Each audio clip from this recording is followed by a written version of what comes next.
T20 സീരീസിനുള്ള Indian ടീമിനെ പ്രഖ്യാപിച്ചിരിക്കുകയാണ്.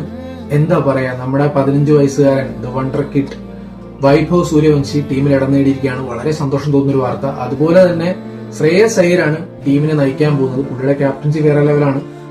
പിന്നെ സന്തോഷമുള്ള ഒരു കാര്യം, നമ്മുടെ സ്വന്തം സഞ്ജു സാംസൺ ടീമിലുണ്ട്. ഇത്ര വലിയ ടെൻഷൻ ഒന്നും ഇല്ലായിരുന്നു. പുള്ളി എന്തായാലും ടീമിൽ ഉണ്ടാവുന്ന കാര്യത്തിൽ യാതൊരു സംശയവും ഇല്ലായിരുന്നു. പക്ഷെ എനിക്ക് മനസ്സിലാവാത്തൊരു കാര്യം, ഇവര് രജത് പട്ടിദാറിനെയും അതുപോലെ തന്നെ ഭുവനേശ്വർ കുമാറിനെയും ടീമിൽ എടുത്തില്ല. അറ്റ്ലീസ്റ്റ് 15 അംഗ ടീമിലെങ്കിലും എടുക്കാമല്ലോ. ആസ് എ ക്യാപ്റ്റൻ എടുക്കണമെന്നില്ല. ആസ് എ ബാറ്റ്സ്മാൻ ആയിട്ട് രജത് പട്ടിദാറിനെ എന്തുകൊണ്ടും ടീമിൽ ഉൾപ്പെടുത്തണമായിരുന്നു. കാരണം ഇന്ത്യൻ ടീമിന്റെ മിഡിൽ ഓർഡറിനെ അത് സ്ട്രോങ് ആക്കുകയേ ചെയ്യുള്ളൂ. പിന്നെ IPL പുള്ളി ആസ് എ ക്യാപ്റ്റൻ കഴിഞ്ഞ 2 വർഷത്തിലും എന്താണ് ചെയ്തതെന്ന് നമ്മൾ കണ്ടാണ്.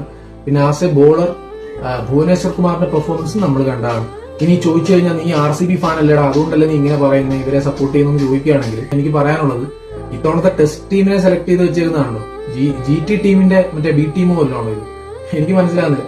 എന്തായാലും ഇവരുടെ പെർഫോമൻസ് വേറെ ലെവലായിരുന്നു. ഇവരെ ടീമിൽ എടുക്കാത്തത് എനിക്ക് അത്ര ഇഷ്ടപ്പെട്ടില്ല. കാരണം എന്താ വെച്ച് കഴിഞ്ഞാൽ തീർച്ചയായും അവരത് അർഹിച്ചിരുന്നു. ഞാനിത് പറയുമ്പോൾ എന്നെ RCB ഫാനായിട്ട് മുദ്ര കുത്താൻ ചാൻസ് ഉണ്ട്.